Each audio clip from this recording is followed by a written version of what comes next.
2 lightning bolts done. Final, certainly not very least, lightning bolt by Dr. Sue Whatman. Sue, looking forward to this one as well.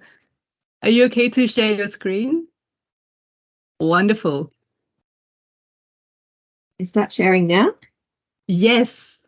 Very excited to hear in on this emerging work. Oh, thank you. And well done you for finding something so quickly on SharePoint, because when I go looking on SharePoint, I'm just overwhelmed by how much is actually in there and how to find it. So thank you for that. You might remember that I sort of came up with this topic very on the spur of the moment, and even though a week has gone by, it's still very much in the realm of here's what we've done so far, and here's what and what will we do next. So, and I'm really pleased that there's a number of people here today who've actually all been part of this journey. So even though I'm only talking, it's a number of people who are in our centre who've worked together on a series of staged wellbeing projects. So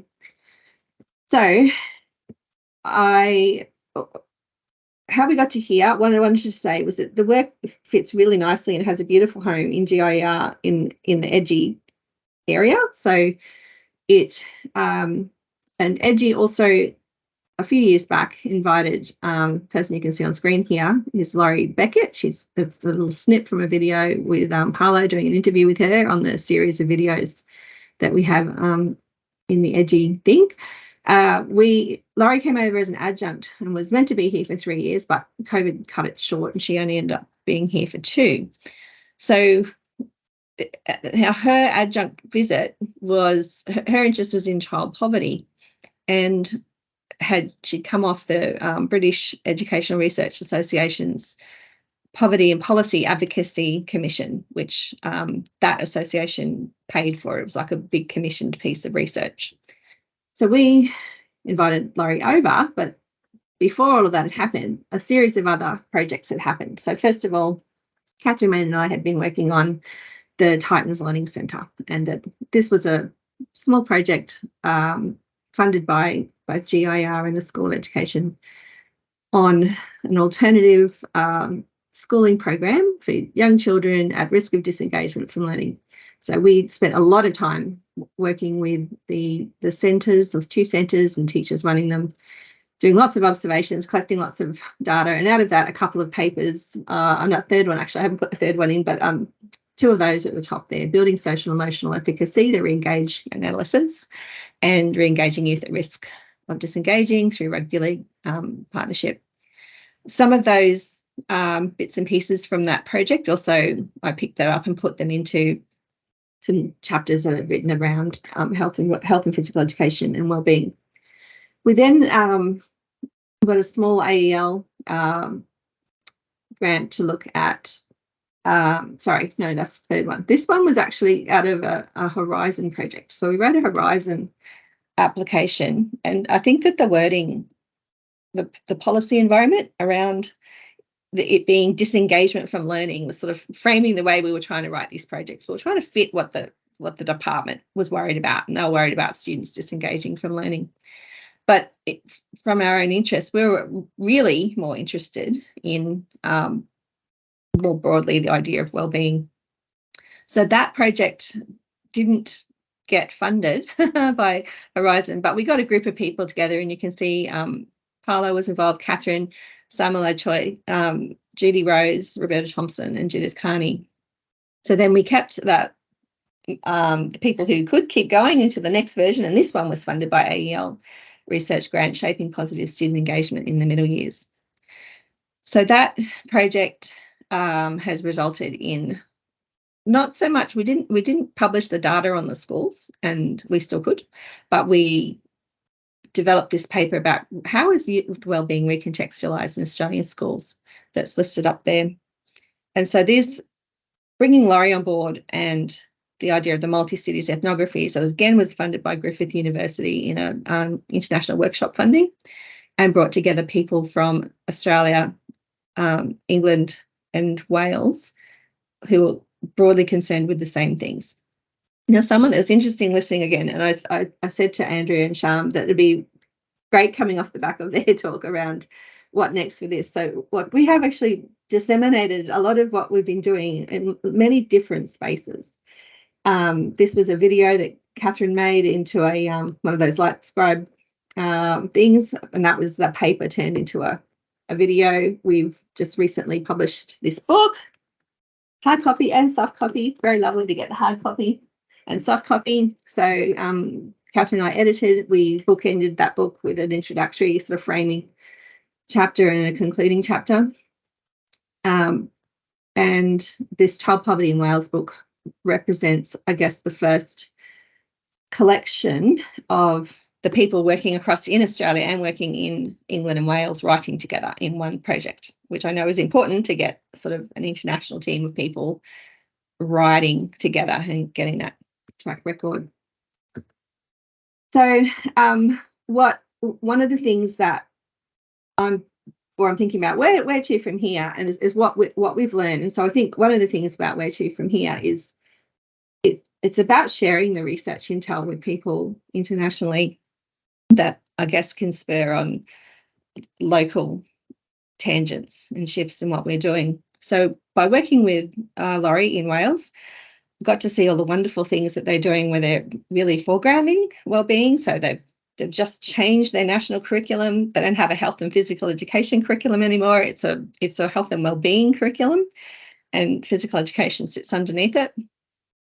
They have legislation in Wales that puts wellbeing at the forefront of any government department. So they have a wellbeing legislation that mandates the government to put wellbeing in their core business effectively. And that was, Laurie sent me this book, Future Gen, Lessons from a Small Country.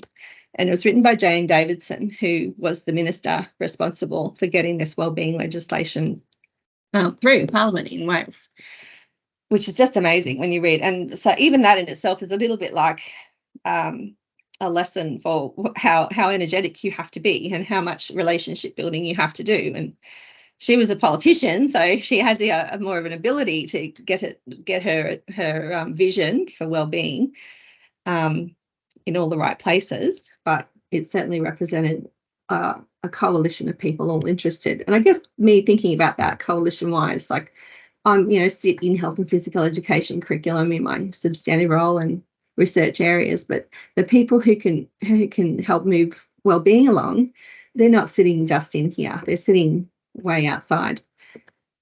I don't really want to talk about those theoretical resources. I thought I just pulled that across from a slide, but we're certainly using some of Bernstein's ideas about recontextualizing and the rules that shape pedagogic discourse is one of the things that we've always used. And we also published that in that recontextualizing paper.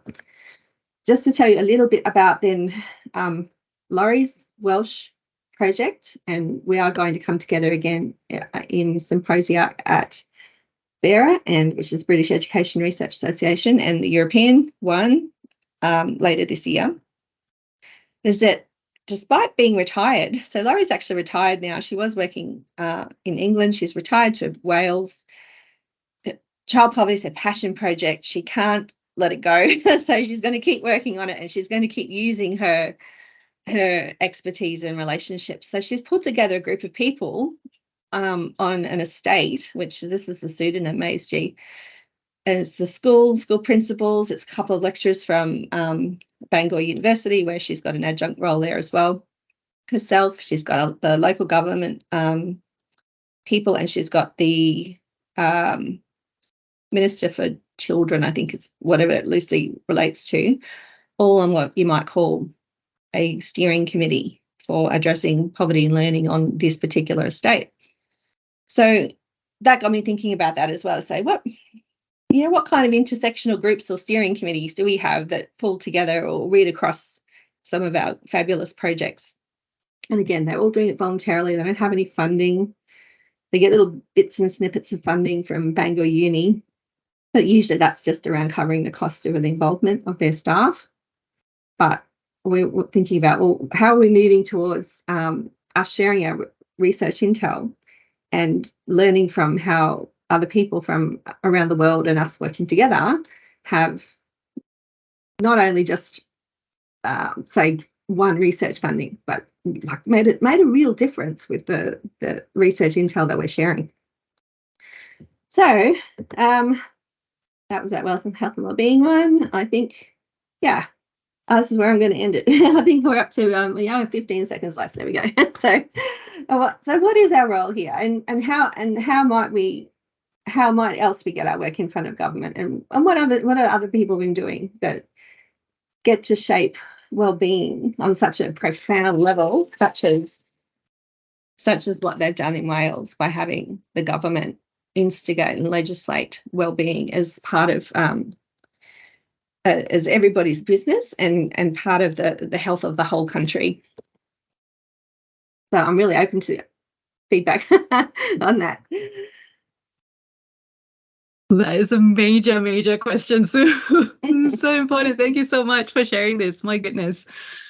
You just made me think about the lifespan of research, and not just lifespan in terms of where it might end, but also to be able to sustain such, the importance of sustaining such long relationships and making it happen for a long time, because it takes that long to make these really critical things happen, right? And how, mechanisms such as what Andrea and Sham were talking about could help us get there as well amidst all of these other complexities. I want to go to questions, and I can see that Judy has one first, and she says, could you give us an update on well-being in curriculum here?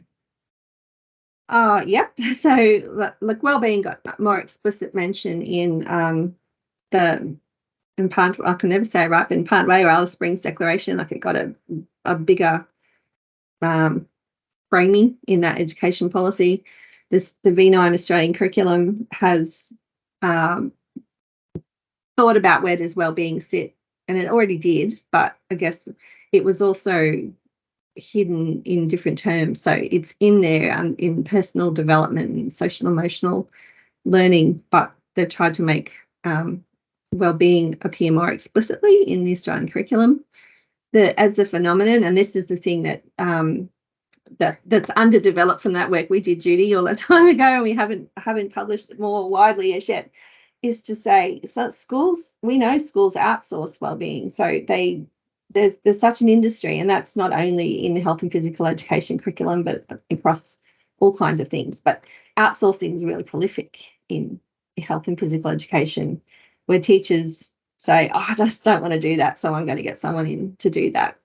But it's also because wellbeing is mandated by all Australian governments, but in particular, so in Education Queensland, principals have to report quarterly to their regional directors on how are they addressing wellbeing in their schools. It's a leadership responsibility. So you've got it existing in health and physical education curriculum, and people either doing it themselves or outsourcing people in.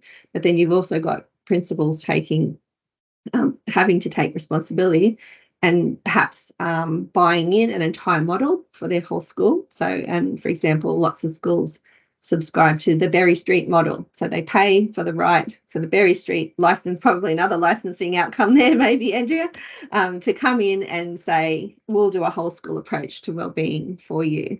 And then schools are basically paying for that to happen. So I think that's probably a good scattergun description of all the different ways. Thank you, Sue. That was wonderful, and thanks for bringing me up to date. Thank you. Yeah, Kim, the regional wellbeing coordinators have come out of that policy instrument. Yeah. Yeah, and and wellbeing. This is something that we tried, and we're trying to work on as a consequence of that recontextualisation paper. Paulo, was that the wellbeing policy came out of behaviour management. It came out of the behaviour management space. And so it's already got that framing around, it's got the learner disengagement, the things like suspensions and children being seen as being disruptive. But it's now morphed into a wellbeing policy, still with strong undertones of behaviour management, and not necessarily organically grown out of concern for children's well-being. I noticed there's discussions amongst teachers about that as well, with some confusion because there isn't still that change management about, there isn't a change in mindset from behavior management to supporting well-being, even though it came from that as well. It's so complex and there's so much to do. And I am definitely going to read that recontextualizing paper. So thank you for highlighting that. We have come to time. 3 bolts later, I hope that has ignited some, rejuvenation and strength for you to continue all of your research endeavors. Thank you so much to all presenters today. Very privileged to be here and listen and learn from all of your work and commitment to make research and great research, important research happen. Thank you all so much for being here today as well. And a final round of applause to everyone. If you could just put on your camera so people can see people, that would be lovely. Always.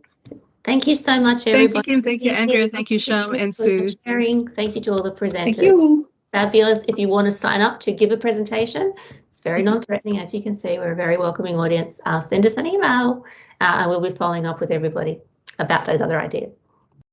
Have a great day. Thank you. Take care. Bye, everybody.